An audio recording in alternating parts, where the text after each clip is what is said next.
오늘 말씀 보는 시간 갖도록 하겠습니다. 마가복음 계속 보고 있고요. 10번째 시간이고요. 6장 1절에서 44절인데 걱정하지 마십시오. 44절까지 다 안 읽을 첫 부분과 마지막 부분, 알파와 오메가 두 부분 나눠서 읽도록 하겠습니다. 제가 한 절, 여러분이 한 절 교독하도록 하겠습니다. 예수께서 거기를 떠나사 고향으로 가시니 제자들도 따르니라. 많은 사람이 듣고 놀라 이르되 이 사람이 어디서 이런 것을 얻었느냐? 이 사람이 받은 지혜와 그 손으로 이루어지는 이런 권능이 어찌 되느냐? 이 사람이 마리아의 아들 목수가 아니냐? 야고보와 요셉과 유다와 시몬의 형제가 아니냐? 그 너희들이 우리와 함께 여기 있지 아니하냐 하고 예수를 배척한지라. 그들에게 이르시되 선지자가 자기 고향과 자기 친척과 자기 집 외에는 종족을 맺지 못함이 없느니라 하시며 거기서는 아무 권능도 행하실 수 없어 다만 소수의 병자에게 안수하고 고치실 뿐이었고 그들이 믿지 않음을 이상히 여기셨더라. 34절 또 읽겠습니다. 예수께서 나오사 큰 무리를 보시고 그 목자 없는 양 같음으로 인하여 불쌍히 여기사 이에 여러 가지로 가르치시더라. 때가 저물고 하며 제자들이 예수께 나와 여짜오되 이곳은 빈들이요 날도 저물어 가니 우리를 보내어 두루 촌과 마을로 가서 무엇을 사 먹게 하옵소서. 여짜오되 우리가 가서 200데나리 있는 떡을 사다 먹으리이까. 이르시되 너희에게 떡 몇 개나 있는지 가서 보라 하시니 알아보고 이르되 떡 5개와 물고기 2마리가 있더이다 하거늘. 제자들에게 일어나사 그 모든 사람으로 떼를 지어 푸른 잡기 위에 앉게 하시니 때로 100명씩 또는 50명씩 앉은지라. 예수께서 떡 5개와 물고기 2마리를 가지사 하늘을 보러 축사하시고 떡을 떼어 제자들에게 주어 사람들에게 나누어 주게 하시고 또 물고기 2마리도 모든 사람에게 나누시니 다 배불리 먹고 남은 떡 조각과 다 같이 읽겠습니다. 떡을 먹은 남자 5,000명이었더라. 아멘. 남자가 5,000명이었더라. 그런데 오랜만에 이렇게 직접 얼굴을 보면서 예배를 드리는 것 같습니다. 그래서 너무 감사하고요. 오늘 귀한 말씀 같이 은혜 나누도록 하겠습니다. 오늘 1절을 보면 오늘 두 가지 사건에 대해서 말할 건데 예수님이 나사렛 고향을 방문한 사건과 그리고 그 이후에 이어지는 오병이어의 사건에 대해서 같이 나누고자 합니다. 1절 보니까 예수께서 거기를 떠나 고향으로 가시니 제자들도 따르니라. 그래서 고향은 이제 나사렛을 뜻하겠죠. 예수님이 이제 잘했던 곳, 어렸을 때 지냈던 곳, 그 나사렛인데 최초로 이제 방문하는 거예요. 이제 예수님의 메시아적 이제 사역이 시작한 이후로 이제 예수님의 고향을 방문하시는데 메시아로서의 고향으로 돌아갑니다. 이 돌아갔을 때 여기에 하나님의 의도가 있죠. 하나님의 목적과 계획과 뜻이 있다는 겁니다. 목적과 계획과 뜻. 이것을 알기 위해서 하나님의 의도가 있는데 왜 주님이 왜 고향으로 방문하셨는가? 우리 주님이 하나하나 행동에는 다 이유가 있다는 겁니다. 성경의 한자 한자가 다 하나님의 뜻이 있듯이 예수님의 행동 하나하나에는 다 하나님의 뜻과 계획이 있는데 아무 이유 없이 고향으로 가는 것이 아니다. 그 2절 보겠습니다. 어떤 일이 일어났는가? 고향에 가셔서 2절 보니까 안식일이 되어 회당에서 가르치시니 많은 사람이 듣고 놀라 이르되 가르치셨어요. 이전에는 회당에서 이제 말씀을 들었겠죠? 이제는 가르치셨어요. 또 많은 사람들 반응이 뭐예요? 듣고 놀랐어요. 이 사람이 어디서 이런 것을 얻었느냐? 이 사람이 받은 지혜와 그 손으로 이루어지는 이런 권능이 어찌 됨이냐? 라는 반응이 있었어요. 자, 회당. 이 회당은 예수님이 어렸을 때부터 가셨던 그 회당을 말할 겁니다. 근데 모두 예수님을 알고 있고, 그쵸? 거기서 자랐으니까요. 제가 상도동에서 자랐고, 상도교회 가면, 제가 성교사가 되고 목사를 안수를 받았지라도 제 본교회를 가잖아요. 상도교회를. 상도성교회 가면, 종천아 왔어. 이렇게. 어렸을 때 봤던 그 권사님 장로님들이. 이렇게 반응한다는 거죠. 예수님도 메시아로서 갔지만, 그들의 반응은 메시아가 아니라 어렸을 때 봤던 그 예수, 인간 예수를 기억하겠죠? 근데 그들의 6가지 반응이 나옵니다. 어떤 반응을 가졌느냐? 자, 첫 번째, 이 사람이 어디서 이런 것을 얻었느냐? 왜냐? 지금 가르치셨어요? 들었어요? 놀랐어요? 첫 번째 반응. 이 사람이 어디서 이런 걸 얻었느냐? 무슨 말입니까? 어디서 잠깐 갔다 온 사이에 뭘 배웠길래 이거 이렇게 달라졌지? 라는 뜻이겠죠. 이럴 사람이 아닌데 갑자기 이런 가르침을 가르치는 이유가 뭘까? 어디서 배웠을까? 이제 궁금증이죠. 의문을 갖는 거죠. 우리가 알고 있는 예수는 누구의 아들인데요? 그쵸? 목수의 아들인데 여기서부터 신분이 나오기 시작합니다. 우리가 알고 있는 그 사람, 그 하찮은 그 목수의 아들인데 갑자기 이렇게 바뀐 것이 무엇일까? 어디서 안 보이는 동안 무엇을 배워서 우리를 놀라게 하는가? 라는 의심의 눈초리로 바라보고 있다는 것입니다. 그리고 두 번째 반응. 이 사람이 받은 지혜와 그 손으로 이루어지는 이런 권능이 어찌 됨이냐? 이런 권능이 어찌 됨이냐? 이런 권능을 어떻게 얻었는가? 계속 사람의 의심의 눈초리로 계속 예수를 바라보고 있습니다. 이런 질문에는 뭐가 섞여 있다? 조롱. 이런 인간이 아닌데 어떻게 이렇게 됐을까? 받아들이지 못하는 거죠. 누구의 아들인데? 그것도 목수의 아들인데 사람들이 그를 환영하고 있지 않은 모습입니다. 도무지 이 예수는 이런 능력, 이런 지혜가 있을 자가 아니다 라고 이미 그들에게 판단이 서 있는 거예요. 그 판단으로 이렇게 예수를 계속 보는 겁니다.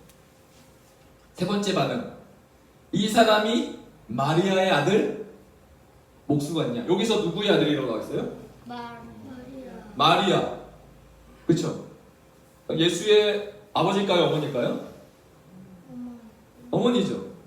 여기서 요셉의 아들 예수가 아니라 이 사람이 요셉의 아들 목수가 아니냐라고 물어보지 않았어요. 이 사람이 마리아의 아들 목수가 아니냐라고 말을 하고 있다는 거예요. 여기는 우리가 왜 이렇게 말하는지 몰라요. 성경에 거기에 대해서 설명하고 있지 않기 때문에. 마리아의 아들 목수가 아니라고 물은 것은 무엇일까? 마리아의 아들 목수라고 물은 이유는 무엇일까? 요셉이 아니라 아마도 아버지가 요셉이 어렸을 때 죽을 가능성이 있었을 것이다. 그러니까 아버지가 안 계시니까 이제 누구를 부른다? 어머니의 이름을 부르지 않았을까라는 추측이 있을 뿐입니다. 그런데요, 이게 무슨 말입니까? 아버지도 없는 자가 아니냐? 제가 저희 아버지가 제가 중3 때 돌아가셨는데 돌아가고 나서서 저희 어머니가 하셨던 첫 마디가 뭐냐면 이제 너가 아버지가 없기 때문에 너가 행동을 잘못하면 저는 아버지가 없는 아들이 사람이기 때문에 라고 비난할 수 있다. 너가 조심히 행동해라 라고 늘 말씀하셨어요. 마찬가지예요. 예수님도 그러지 않았을까? 그러니까 모든 사람들의 고향 사람들이 예수에 대한 그 반응이 동일합니다. 계속 부정적인 반응밖에 없어요. 그리고 네 번째, 야고보와 요셉과 유다와 시몬의 형제가 아니냐? 여기 야고보는 뭡니까? 야고보서를 적은 야고보. 근데요, 그 형제를 보면 야, 너 예수뿐만 아니라 우리가 형제를 어렸을 때 봤는데 이 형제를 보면 너의 가치도 판단된다 안 된다? 판단이 된다. 이런 능력을 할 수 있는 사람이 아니다라고 생각하는 거죠. 아니다, 없다. 그리고 다섯 번째, 그 누이들이 우리와 함께 여기 있지 아니하냐? 그 누이들도 봤는데 그 누이를 보니까 너의 그 수준이 우리가 딱 어디까지인지 알 수 있다. 심지어는요, 사람들의 반응이 뭐가 있었냐면 예수님의 친족들도 예수를 뭐라고 했습니까? 미쳤다는 거였어요. 이 마가복음에 나와 있는데 마가복음 3장 21절에 예수의 친족들이 듣고 그를 불러 붙들러 나오니 이는 그가 미쳤다 하느니라. 심지어는 예수님의 가족들도요, 예수를 미쳤다고 했어요. 그러면 예수님의 가족들도 예수를 미쳤다고 했으니까 그 지역 동네 사람들은 오직했냐는 거죠. 예수에 대해서 어떻게 생각했냐는 거죠. 그러니까 마지막 여섯째 반응이 뭐예요? 그래서 뭐 했어요? 예수를 배척? 그래서 예수를 배척했어요. 예수를 받아들이지 않았어요. 이제 예수님은 뭘로 오셨는데요? 메시아적 사역을 감당하기 위해서 이제는 그 메시아 예수가 이 땅에 오셨는데 기회죠. 찬스죠. 그 예수님의 권능을 붙잡을 수 있는 찬스인데 사람들이 뭐 했습니까? 예수를 배척했다. 결론적으로 예수를 배척하게 됩니다. 복의 근원이신 예수를 그들 스스로 배척한 것이다. 그래서 어떤 현상이 일어났습니까? 4절 예수께서 그들에게 이르시되 선지자가 자기 고향과 자기 친척과 자기 집 외에는 존경을 받지 못함이 없느니라 하시며 거기에서는 아무 권능도 행하실 수 없다. 그렇죠? 예수님은 권능을 행하시기를 원하셨지만 그러나 사람들의 반응 때문에 하고 싶어도 할 수 없었다는 것입니다. 오늘 동일한 반응이죠. 예수님은 오늘도 권능에 행하실 그 예수님이 지금 우리 교회 가운데 계신 줄 믿으시기 바랍니다. 그 예수님이 우리 반응을 보신다는 거예요. 우리가 어떠한 반응으로 예수님에게 대하느냐에 따라서 예수님이 권능을 행하느냐 행하지 않느냐 그것이 판가름 난다. 이것을 말씀하기 위해서 자기 고향을 가신 거죠. 뭡니까? 거기에서는 아무 권능도 행할 수 없다. 행할 수 없다. 난 하고 싶은데 행할 수 없다는 걸 말씀하고 계신 겁니다. 어떤 자들에게 행할 수 없다는 겁니까? 첫 번째, 믿음 없는 자들. 예수님은 첫 번째 믿음을 보시고 두 번째, 인정하지 않는 자들. 예수님을 인정하지 않았죠. 인간 예수를 봤기 때문에. 세 번째, 받아들이지 않는 자들에게는 예수님이 그 권능을 행하고 싶어도 행할 수 없었다. 그래서 창조주 하나님이라도 아무것도 행하지 않으시고 그 소수만 불쌍히 여기시고 고치실 뿐이었다. 그래서 그들이 믿지 않음을 이상히 여기셨고요. 오늘날 동일하게요. 우리가 주일 예배로 오지만 이러한 아무런 기대감 없이 오는 자들과 그럼에도 불구하고 오늘 예수님이 어떤 행하실 것이라는 기대감과 그 반응을 가지고 나온 자들에게 예수님의 반응 천지 차이가 있는 거죠. 오늘 우리가 이런 믿음으로 나왔으면 좋겠습니다. 지금도 안 늦습니다. 오늘도 우리가 그 믿음으로 주 앞에 나아가면 오늘이 반드시 하나님이 행하실 줄 믿습니다. 그래서 오늘 마가복음 6장에 보면요. 전반절에는 예수님의 고향 방문이 있어요. 그리고 우리가 후반절에 읽었던 예수님의 어떤 사건이요? 오병이어의 사건이 두 가지가 있는데 제가 보니까 이 두 가지의 사건이 확연히 차이가 나더라. 예수님의 고향 방문은 뭐였습니까? 사람들이 예수를 찾았나요? 예수님을 붙잡았나요? 예수님 불렀나요? 아니라는 거예요. 오히려 예수님을 배척했죠. 그러니까 뭡니까? 결론이 아무 권능도 행하실 수 없다. 그런데 그 예수님의 오병이어 사건은요, 우리가 읽어보면 알지만 사람들이 그렇게 예수를 쫓아다녀요. 예수님이 있는 곳이라면 무리들이 막 원저가 있어서 기다리고 그 예수님을 찾아내려고 그 갈급함으로 예수님을 따라다녀요. 그러니까 예수님이 어떤 일이 일어납니까? 거기서 놀라운 기적을 행하시는데요. 그 예수님이 권능, 놀라운 기적을 행할 수 있었던 그 요인이 뭐냐? 뭐요? 불쌍히 여기서. 이게 기쁨입니다. 예수님이 행하시기 이전, 권능을 행하시기 이전에 뭘 하셨다? 불쌍히 여기셨다. 왜요? 예수께서 나오사 큰 무리를 보시고 이 무리가 나를 쫓아다니는 그 목자 없는 양 같은 그들을 보시고 불쌍히 여기셨다. 그래서 왜 이 큰 무리에 대한 이 차이점이 뭡니까? 여기가 차이점이 뭡니까? 그들이 예수를 막 찾아다니고 예수를 구하고 예수님을 붙잡기 위해 그들의 시간과 그들의 삶을 들였다는 것이죠. 그래서 34절에는 이제 오병이어 사건이 이제 극명하게 차이가 납니다. 예수께서 나오사 큰 무리를 보시고 그 목자 없는 양 같음으로 인하여 불쌍히 여기사 이에 여러 가지로 가르치시더라. 전에 회당에서도 가르치셨죠. 여기도 가르치셨습니다. 그 때가 저물어가며 제자들이 예수께 나와 여짜오되 이곳은 민들이여 날도 저물어가니 무리를 보내어 두루 촌과 마을로 가서 무엇을 사 먹게 하옵소서. 대답하여 이르시되 너희가 먹을 것을 주라 하시니 여짜오되 우리가 가서 200데나리온의 떡을 사다 먹으리이까? 이르시되 너에게 떡 몇 개가 있는지 가서 보라 하시니 알아보고 이르되 떡 5개와 물고기 2마리가 있더이다 하오늘. 잘 보십시오. 오병이어의 기적의 시작점, 그 출발점은 제가 말씀드렸습니다. 예수님의 불쌍히 여기시는 그 마음부터 시작한 것이다. 제가 말씀드렸습니다. 불쌍히 여기다. 헬라어로 스플랑크니조마이. 스플랑크니조마이. 뭐라고요? 스플랑크니조마이. 그러니까 우리가 주님이 교회 나올 때 기도하잖아요. 주님 이 부족한 자를 불쌍히 여겨주시옵소서. 그렇게 기도하지 않습니까? 나의 죄를 불쌍히 여겨주시옵소서. 이 원어로 뭐예요? 스플랑크니 조마이. 스플랑크니 조마이. 우리 두 아이들만 따라해 보겠습니다. 스플랑크니 조마이. 프랑크 주머니. 다시 한번 스플랑크니 조마이. 프랑크 주머니. 예. 두 배 쓰니까 다 했다고 제가 칠게요. 스플랑크니 조마이. 이게 뭐냐면 무슨 뜻이에요? 창자가 쉬었지 않은 아픔. 아플까요? 안 아플까요?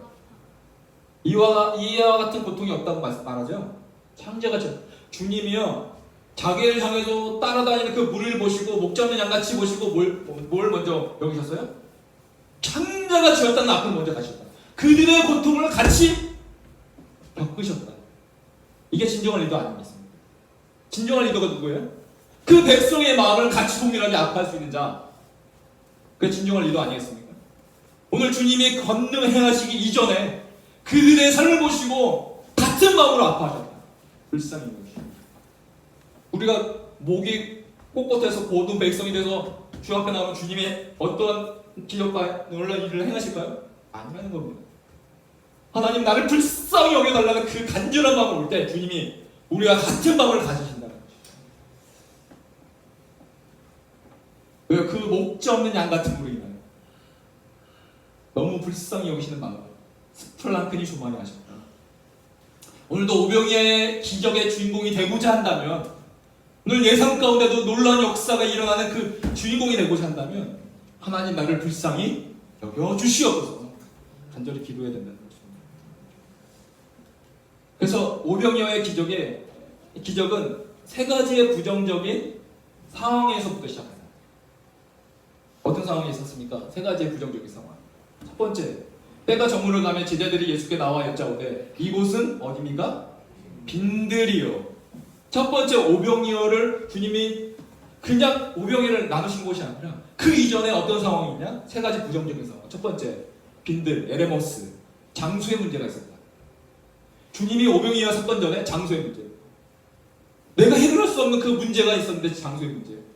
기적이 일어날 만한 여지가 없는 그 빈들. 이 빈들은 뭐예요? 광야라는 뜻입니다. 광야에 우리가 어떤 것을 기대할 수 있습니까? 물도 없고요, 음식도 없고요, 양식도 없고요. 거기에 뭐 무슨 셔틀버스가 다녀서 갈 수 있는 장소도 아니고요. 장소의 문제가 있어요. 이 장소 문제는 최악이었죠. 광야 같은 그 빈들이었기 때문에 오늘날 우리가 이렇게 좋은 의자와 시원한 곳에서 예배드릴 수 있는 상황이 아니었다. 그리고 장정만 몇 명, 5,000명, 오병이니까 장정만 5,000명, 여자 아이들을 어린들까지 하면 대략 우리가 그냥 계산하면 2만 명에서 3만 명이 있었을 것입니다.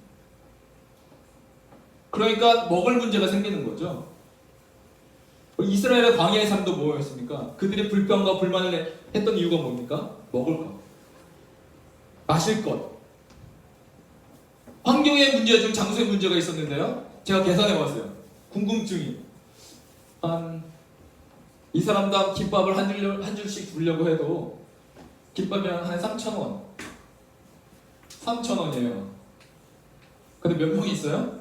한 2만 명이라고 해도 곱하기 해도 계산해보니까 얼마가 필요해요?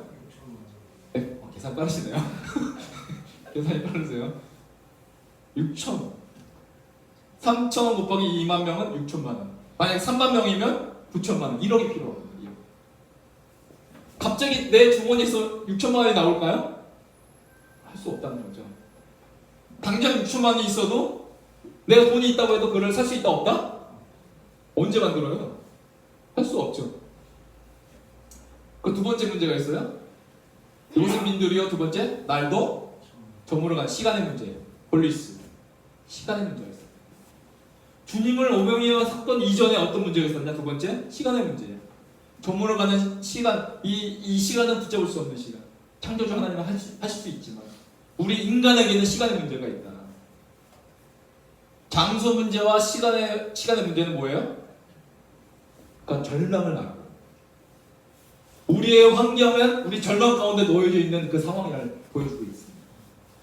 도무지 해결할 수 없는 길이 우리 사람의 눈으로는 있다 없다? 없다. 37절 세 번째. 떡을 사다 먹이리까? 재정적인 문제. 장소의 문제, 시간의 문제인데 뭐까지 없어요? 돈까지 없어요. 재정적인 문제. 빌립이 200데나리온이 부족하다고 계산까지 해요. 어느 순간에 계산까지 했는데 딱딱딱 200데나리온.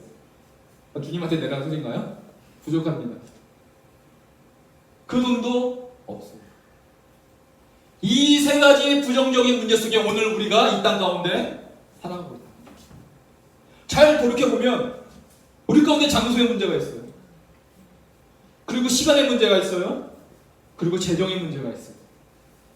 그걸 이 세 가지 문제를 가리켜 절망이라고 합니다.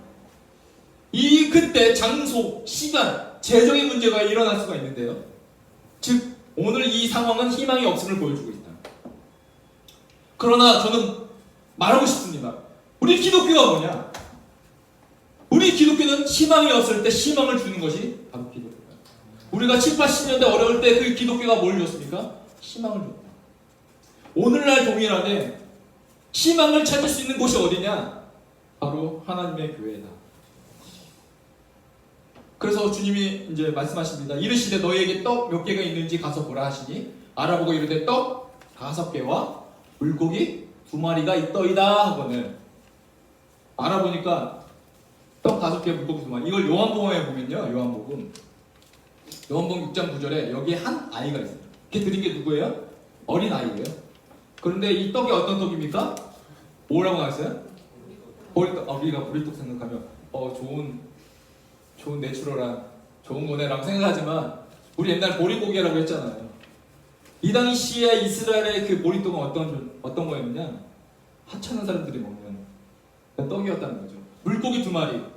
그 요한복음에서 떡이 보리떡이라고 설명하고 있지만 이 보리떡은 최고의 가난한 사람이 먹는 떡, 그 보리떡이라는 거예요. 그러면 물고기를 볼까요?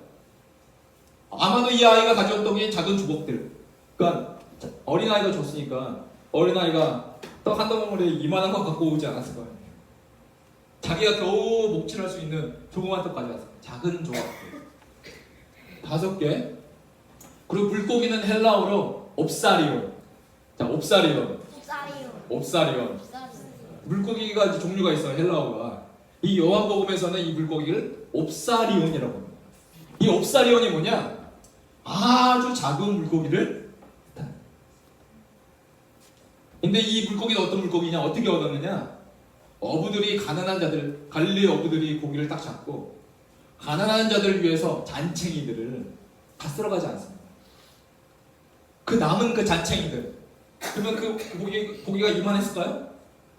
우리가 오병이어 하면은 우리 생선, 이게 무슨 생선이죠? 그 생선 이 정도 크기만 생각하고 2개 준비하고 떡 맛있는 떡 5개 준비하잖아요. 그런 수준이 아니에요. 어부들이 잡고 남은 가난한 자들에서 남겨둔 그 잔챙이, 그걸 옵사리온이라고 합니다. 작은 것. 그러니까 이거 먹어봤자 배가 부르다 안 부르다? 부를 수가 없는 거죠.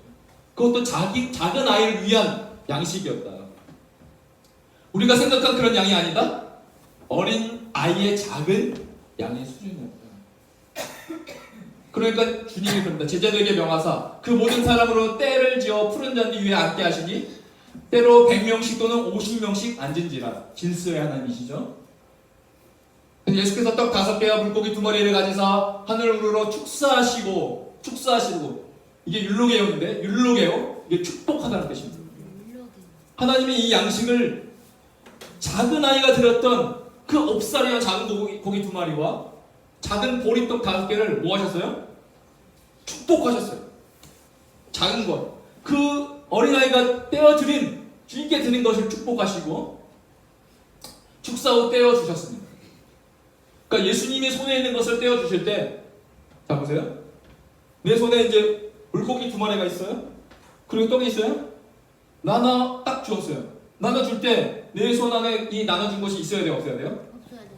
없어야 되는데 지금 뭡니까? 그 손 안에 다시 무에서 유가 창조되는 그 창조의 역사가 그 손 안에서 일어나기 시작했다. 여러분, 우리가 창세기 1장 1절을 믿으면 계시록 22장까지 우리가 믿을 수 있다는 것이죠. 창세기 1장 1절에 하나님은 어떤 하나님입니까?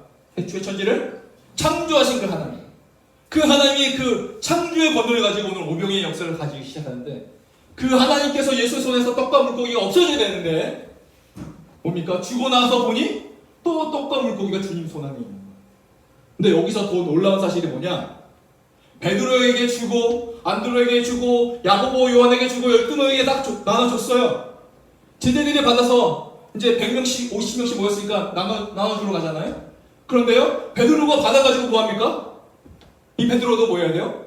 나눠줘야 돼요. 그런데요, 나눠 딱 주는데 베드로의 안에 손에도 여전히 오병의 하나가 없어야 되는데 어떻게 됩니까? 계속 창조되는 역사가 일어나요. 그 제자들의 손에 안에 손까지도 그 예수님의 창조 역사가 계속 일어나요.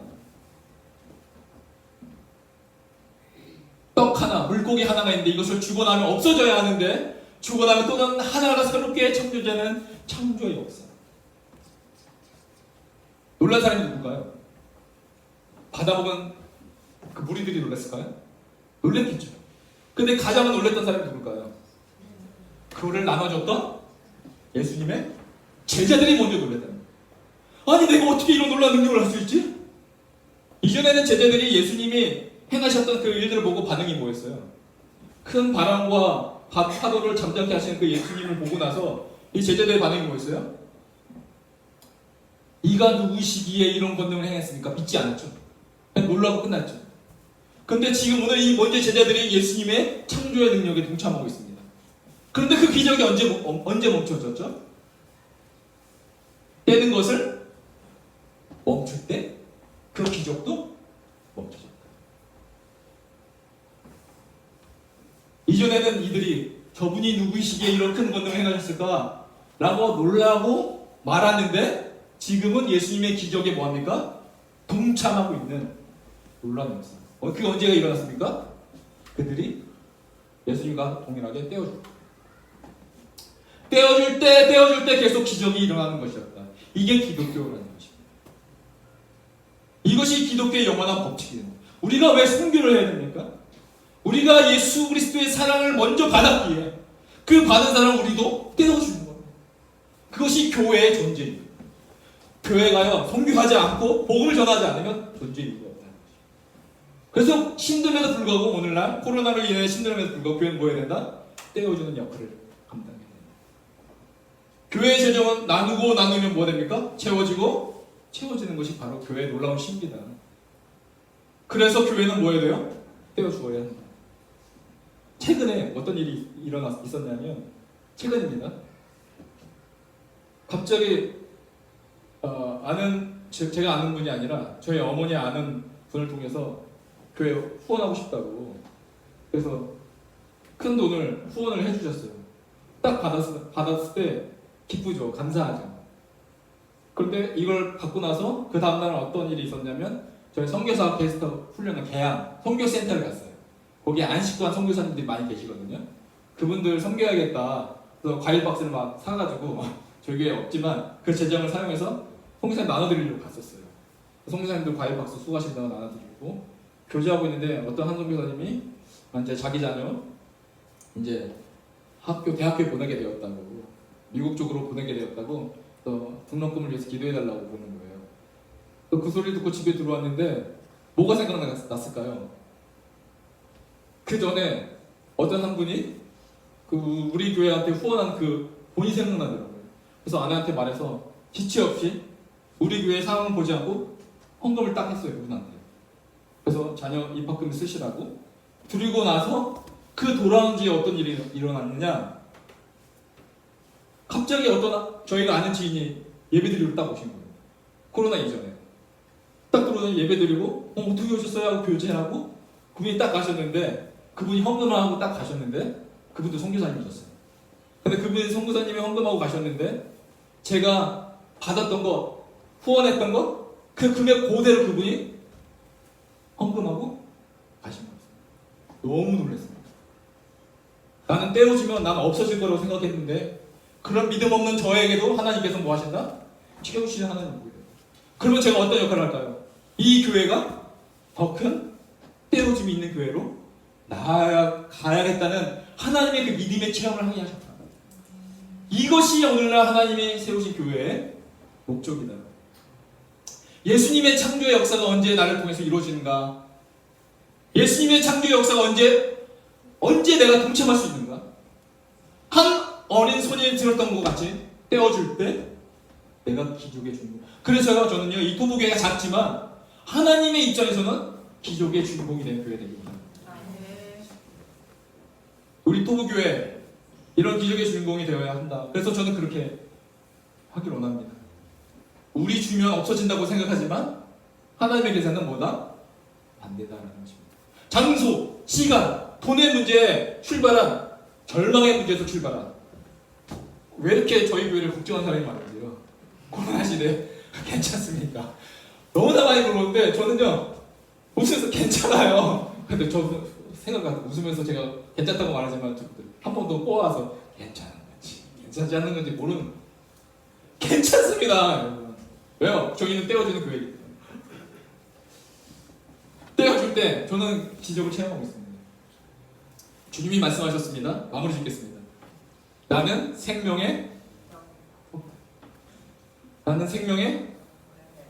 빵이다, 떡이다. 주님이 말씀하셨어요. 나는 생명의 빵이다, 떡이다. 그분이 십자가에서 자신의 몸을 떼어주셔서 그렇기 때문에 우리가 그 생명을 받았다는 거죠. 주님이 먼저 자신의 몸을 떼어주셨다. 예수는 자신의 몸을 떼어주실 때 사람들의 반응이 뭐였었는데요? 떼어주실 때 사람들의 반응, 십자가에 못 박으라 비난했죠. 예수님이 십자가에 못 박으라 비난하고 심을 뱉고 때리고 저주했어요. 주시려고 하는데도 불구하고 사람들은 저주했다는 거예요. 그렇지만 그의 몸을 십자가에 기꺼이 떼어주셨다는 거죠. 그래서 그렇기 때문에 오늘 우리가 예수 그리스도의 사랑, 하나님의 자녀가 되는 그 권세를 우리가 얻었다. 그렇다면 오늘 코로나19로 인해서 뭐하고 있습니까? 많은 사람이 교회를 비난하고 있죠. 그러면 우리가 싸워야 됩니까? 정부가 우리를 비판한다, 우리 힘들게 한다고 싸워야 됩니까? 저는 반대라고 생각합니다. 그럼에도 불구하고 이 땅에 비난과 욕을 하는 사람들을 위해 우리 교회는 뭐 해야 됩니까? 떼어주어야 한다. 값없이. 이것이 하나님의 계산의 법칙이고, 이것이 이 일을 통해서 다시 한번 우리 한국교회를 새롭게 할 이 방법이다. 싸우는 것이 아니다. 그리스도의 복음이, 그리스도의 사랑이 계속 전파될 수 있도록 되어지는 교회, 되어지는 주의 자녀가 되어 하나님께 영광을 올려드리는 그 그리스도의 성품에 닮아가는 주님의 자녀들에게 주의 이름으로 축복합니다. 기도하겠습니다.